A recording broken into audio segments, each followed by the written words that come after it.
Good evening, everyone. Welcome to the channel. Before I begin, here are my disclaimers. Today I am going to give you an update about China Next-Gen Commerce and Supply Chain Limited Annual Report. China Next-Gen Commerce and Supply Chain Limited offers a diverse range of services and businesses through its construction services and property investment segments.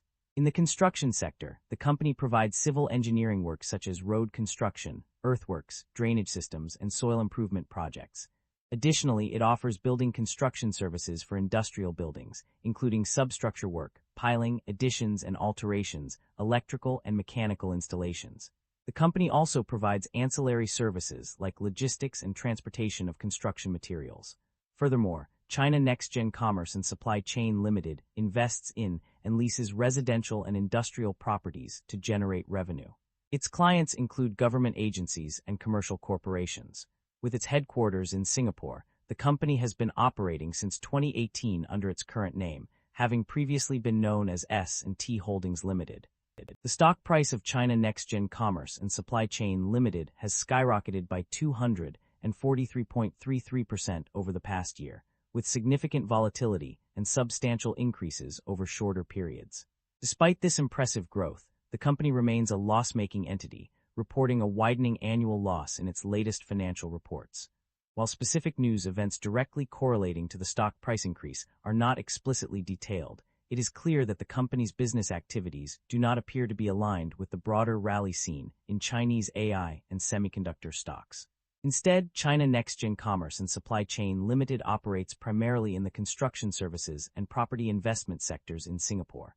The company's revenue is largely derived from civil engineering works for major infrastructure projects, including Changi Airport Terminal 5, the Marina Bay Sands expansion, and Tuas port developments. Analysts have a hold rating on the stock with a price target of HK $5, which is considerably lower than its current trading price of approximately $10.43.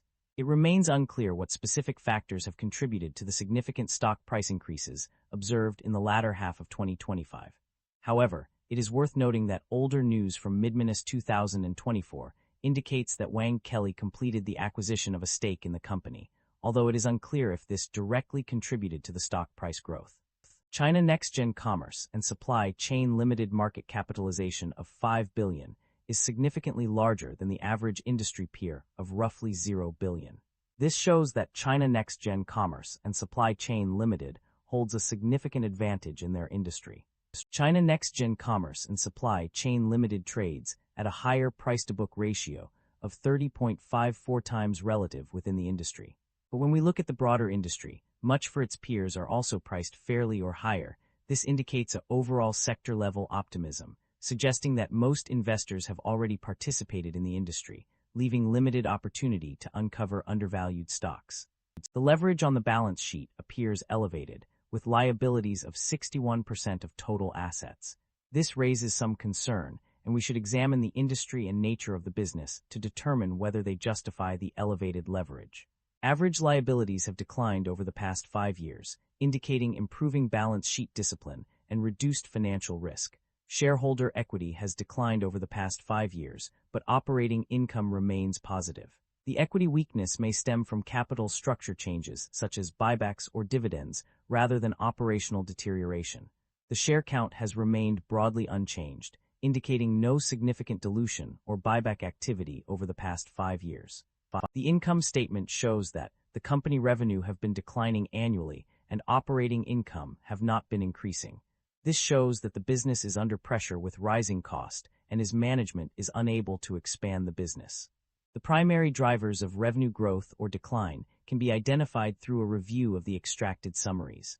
On the growth side, stronger progress in civil engineering works and a steady pipeline of infrastructure projects have contributed to increased revenue. Additionally, growth in construction services and an increase in property investment business have also driven revenue growth.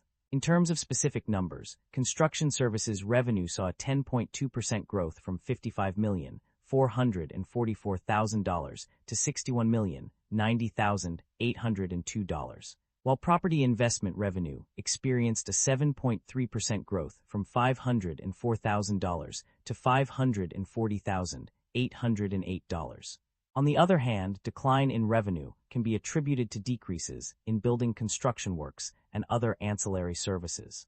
A closer look at the data reveals that customers II and III declined by $5.25 million and $7.28 million respectively, while customers IV and V increased by $4.3 million and $4.35 million respectively.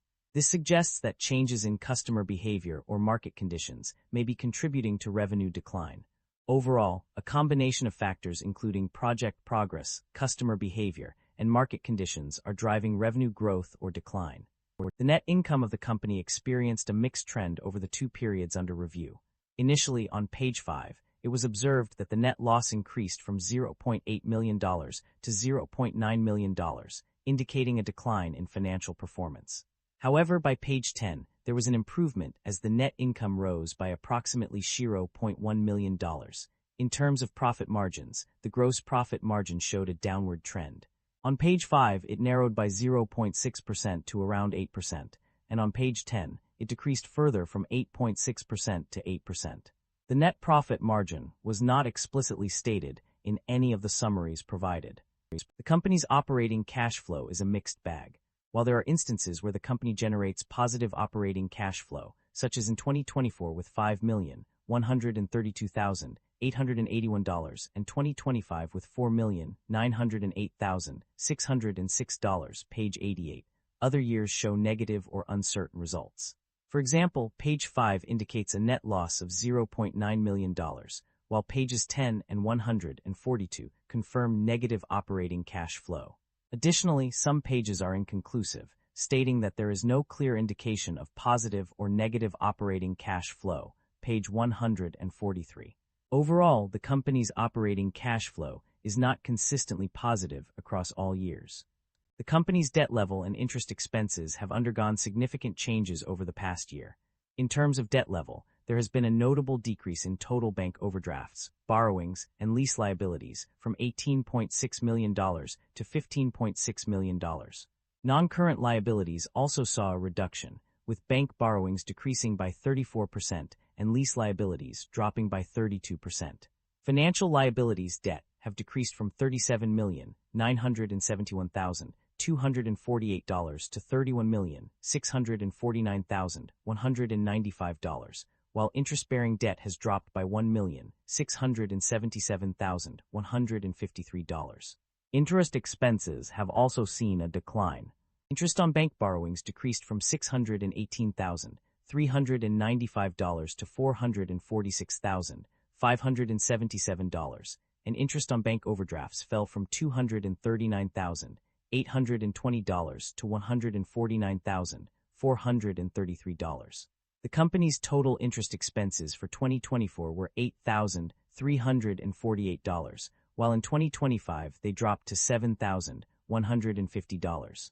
Although there was a slight increase in interest expenses in 2025 compared to 2024, the overall trend indicates a reduction in debt level and interest expenses over the past year.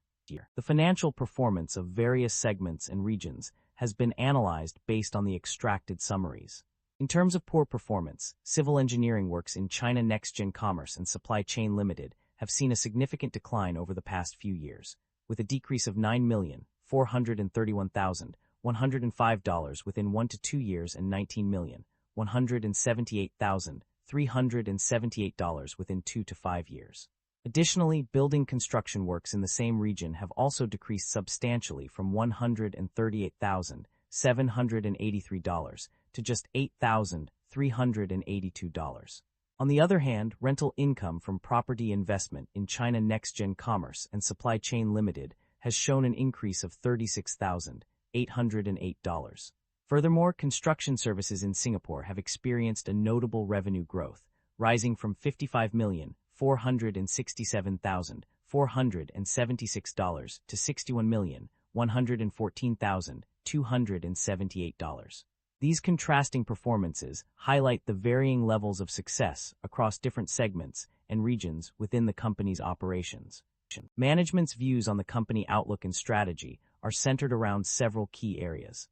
Firstly, the company has seen a significant increase in revenue of 10.2% due to improved project progress and stronger demand for civil engineering services. This growth is expected to continue as the company aims to establish a portfolio of properties that provide alternative, stable, and recurring revenue streams. In addition to revenue growth, management is committed to environmental sustainability by optimizing natural resource usage and minimizing environmental impact. The company has set targets to reduce GHG intensity, construction waste, energy consumption, and water consumption in 2026. Furthermore, the company prioritizes occupational health and safety, having established an occupational health and safety management system and achieved certifications. Management also recognizes the importance of investing in staff development, equipping employees with future-ready skills and knowledge to support business growth and sustainability. This commitment to employee development is a key aspect of the company's strategy, enabling it to adapt to changing market conditions and remain competitive. Overall, management's views on the company outlook and strategy are focused on driving revenue growth, environmental sustainability, occupational health and safety, and staff development. The company's financial history reveals a commitment to rewarding its shareholders through dividend payments. As per the information provided on page 109, it is explicitly stated that the company engages in dividend distribution, indicating a consistent practice of returning profits to its investors. This suggests a stable and responsible approach to corporate finance, prioritizing shareholder value and returns. There are valid concerns about inventory buildup and potential disruptions in the company's supply chain. The most notable indicator of this issue is the significant increase in inventory levels by 15% compared to last year. Furthermore, a provision for obsolete inventory has been recognized, suggesting that some of these excess items may become worthless, resulting in substantial write-offs. The reliability of subcontractors and stability of labor supply are also areas of concern. This uncertainty can lead to disruptions in the production process and impact the company's ability to meet demand. Additionally, an analysis of trade payables reveals a concerning trend, with amounts over 90 days increasing. This suggests that the company may be experiencing difficulties in managing its cash flow and paying its suppliers on time. These issues collectively point to potential supply chain disruptions and inventory buildup concerns, which could have significant implications for the company's financial performance and overall operations. That concludes the financial summary for China Nextgen Commerce and Supply Chain Limited. Feel free to comment below, and I will be happy to answer them when possible.